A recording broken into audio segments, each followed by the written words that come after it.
Hi everybody, this is Bruce Gombrelli, Gombrelli Guitars USA. I thought we'd have a little bit of fun today. I'm actually going to make a discussion about building a Stratocaster pickguard rather than show you demos of one. And of course the phone quality of audio isn't all that great. But this would be fun because it kind of shows you some of the process. There's so much detail involved in putting together any given pickguard. Sometimes it's real straightforward. Most often than not, you got to make a lot of decisions along the way. So let's just hop right into it, shall we? So typically, you got to start somewhere. There's a pickguard. Sometimes these guys are completely covered, and I use the X-Acto knife to clear the holes out. I like to get all the stuff out. This one's does have a plate. Some of these don't have a plate when they're fancy, and you have to put a little vintage plate in there.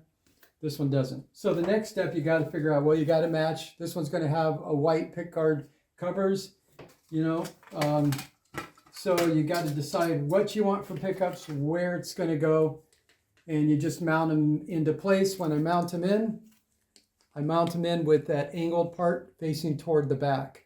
So you just bam, bam, bam. Obviously, it's the reverse of what you think when you're looking at it. So that being said, it's a matter of screws and spacers. So I just use basic screws, Fender, and I use my own spacers. So I kind of like these really cool colored spacers. I don't know why. So once you kind of screw some stuff in, it probably looks like this. So this is with the pots and everything. So I made decisions on which pots am I going to use. Are they push-pull? What size are they? These are big CTS pots. What volume control? Is it, what values that they're going to be? You may have to make all those decisions before you put in one wire. This one, if you look in the side, you can see it's got the spacers, the blue spacers. So that's been done. This one, I'll have to consider, am I going to use grounding on the pickup, because some of these guys are grounded.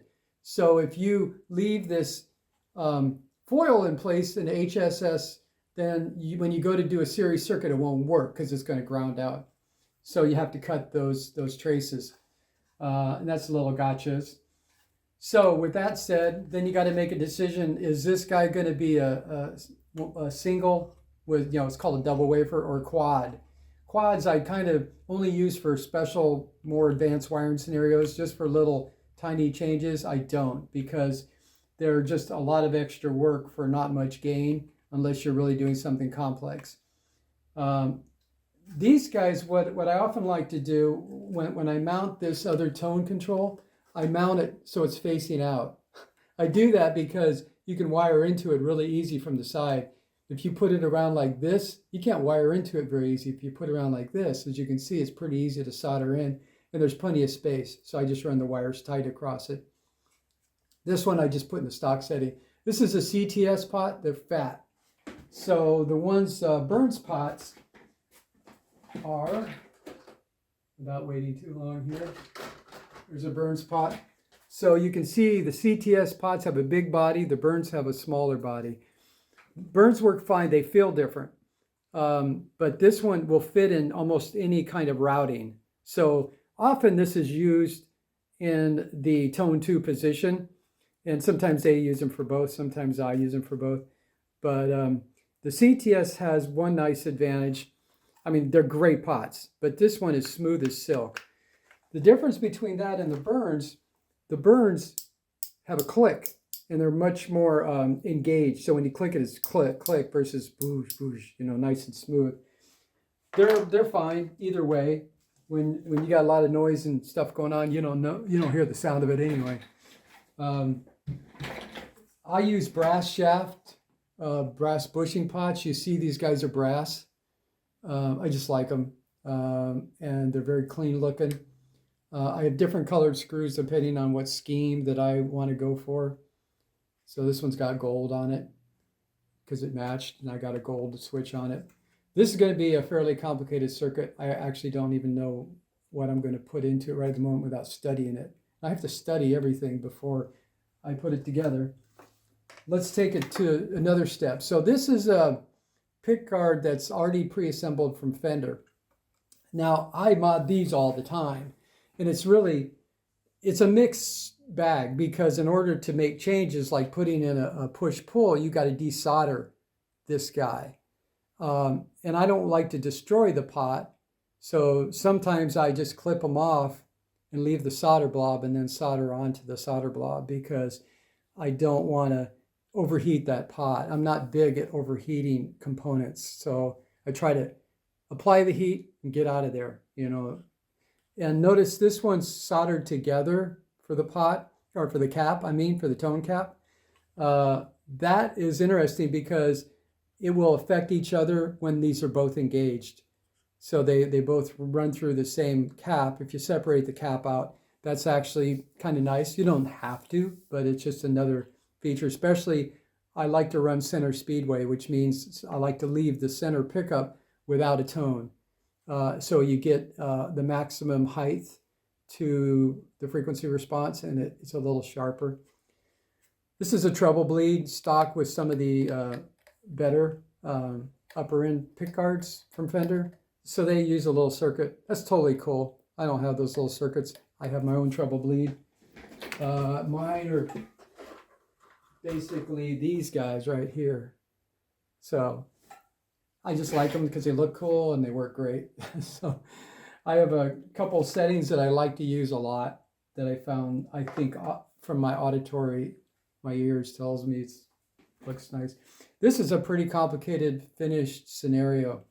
This is actually one that I've got up for sale right now. Boy, what a coincidence.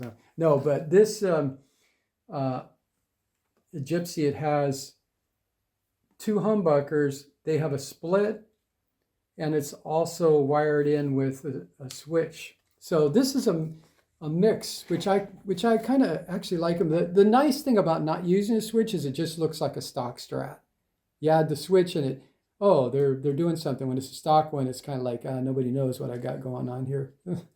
It's fun for whatever reason. So the switch, I tend to like it in that position, and I face it toward the control because that way I don't accidentally bump it. Sometimes every once in a while I'll put one down here, and usually that's a tone switch, and that'll be up and down. But these, when I use two of them, they always go on toward this, so I don't hit them. And see what else is going on. This one's got quite a bit. It's got a treble bleed. It's got an axial cap, and this has got a bass. Does that have a bass tamer? No, this does not have a bass tamer. So bass tamers, I usually put it in tone 1 position. Bass tamer requires a cap across this guy and change of the wiring scheme. But you can see it gets pretty complicated after a while. You know, you start adding a lot of extra switching features, and there's a lot going on there. But I build it out, and I also use color coding. So you notice these wires, they have different colors. And that tells me when I'm working on it, that wire is going to this particular control, and I know what reason. If it's going to here it's spanning to, that's going to be a spank because it's going to parallel to. This one's running to the middle, so that's actually creating a series circuit. But this one's kind of odd in the way it's wired because it's an HH, so that's a longer conversation. Cool stuff. Let's see. The other thing is, just you'll notice I've got a Weller. This is just my personal preference because I've been in the double E world for so long. This is a heavy duty guy. It goes up to 700 and some degrees. I like to run it hot and quick. And then I just use, it's just a standard thing to stick my thing in there. They're a little more pricey. You can get, you know, if you're just doing a little bit of work, then you don't have to go that fancy. But as much work as I constantly do every day, you know, I like to have something nice on it. Workbench stuff, a lot of filters. I've got that filter and I've got that guy there, so I'm running both of them. They have some that come down. I've been thinking about getting one of those, but these do the job. And then I got a window with a fan in it that sucks anything out. Fumes are a no-no. I don't like resin. It gets in your lungs, you know. If you have any questions or thoughts for doing other videos, give me a call. I mean, when I say a call, send me an email. You don't have to call me on the phone. And I'll be happy to see if I can drum up another video that might be helpful. And there's a ton of ideas that go through building a completed pickguard, but this kind of gives you the big picture view. Everybody have a great, wonderful winter. Don't freeze your, blank off, and try to enjoy the day inside. If it's too cold out there, or if you like frolicking in the snow, then be my guest. I'll be in here. Talk to you later. Have a great one.